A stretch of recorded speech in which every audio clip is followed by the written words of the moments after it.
हो मैले भाँचेर डिलेक्सी पुरानो होइन नयाँ मिठो भाँचेर पनि ल्याएको छु। आँप खाने नयाँ तरिका है त। म अब हजुरहरूलाई साथसाथै देखाउँछु कस्तो मजाले हुन्छ हेर्नुहोस्।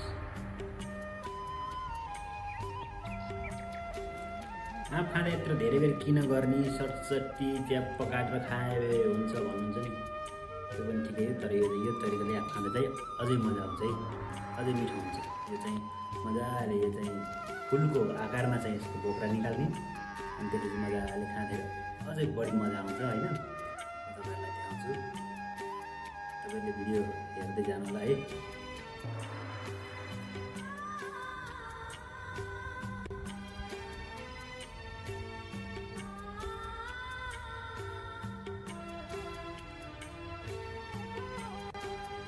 ल यसरी आँप चाहिँ हामीले फुल आकारमा यसरी यसको छाला काटिसकेपछि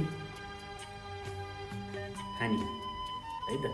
मजाले यो आँप चाहिँ अब खानको लागि रेडी भयो है त। हामीले यस्तै खान सकिन्छ।